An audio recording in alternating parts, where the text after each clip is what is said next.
James and கோவின் year and big sale March 27 முதல் எங்கும் கிடைக்காத குறைந்த விலை 70% வரை தள்ளுபடி.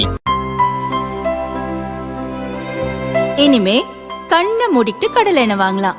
ஏன்னா மந்த்ரா கடலை எண்ணெய் இதயத்தின் தயாரிப்பு. வறுக்க பொரிக்க ஏன் எல்லா சமையலுக்கும் மந்த்ரா தான். மந்த்ரா கடலை எண்ணெய் அபார ருசி, ஆரோக்கியமான உடல் நலம். அதிமுக கூட்டணியில் போட்டியிடும் திருவிக நகர் வேட்பாளர் பொற்கொடிக்கு விசிகவினர் ஆதரவு தெரிவிப்பதால் திமுக வேட்பாளருக்கு சிக்கல் ஏற்பட்டுள்ளது. சென்னை திருவிக நகர் தொகுதியில் அதிமுக கூட்டணியில் தமிழ் மாநில பகுஜன் சமாஜ் கட்சி தலைவர் பொற்கொடி ஆம்ஸ்ட்ராங் இரட்டை இலை சின்னத்தில் போட்டியிடுகிறார்.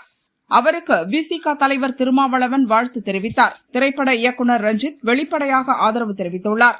அதேபோல் தாவேகாவைச் சேர்ந்த வில்லிவாக்கம் தொகுதி வேட்பாளர் ஆதவ் அர்ஜுனாவும் தனிப்பட்ட முறையில் பொற்கொடிக்கு ஆதரவு தெரிவித்துள்ளார். ஆம்ஸ்ட்ராங் 2024 கொலை செய்யப்பட்ட நிலையில் பொற்கொடி தனது கணவர் கொலைக்கு நீதி கோரி நிற்பதாக பிரச்சாரம் செய்து அனுதாபம் தேடி வருகிறார். அதே நேரம் திமுக சார்பில் முன்னாள் எம்எல்ஏ ரவிச்சந்திரன் போட்டியிடுகிறார். திமுக கூட்டணியில் விசிக இடம்பெற்றிருந்தாலும் பொற்கொடிக்கு விசிகவினர் மறைமுகமாக ஆதரவு தெரிவித்து வருகின்றனர். குறிப்பாக திரைப்பட இயக்குநர் ரஞ்சித் மற்றும் கானா பாடகர்கள் வாயிலாக விசிக ஓட்டுகளை பொற்கொடிக்கு பெற்றுத்தர முயற்சிகள் நடந்து வருகின்றன. அதிமுக கூட்டணியில் பாமக இருப்பதால் வன்னியர் சமூக ஓட்டுகளும் கணிசமாக பொற்கொடிக்கு கிடைக்க வாய்ப்புள்ளது. இது திமுக தரப்பில் அதிர்ச்சியை ஏற்படுத்தியுள்ளது.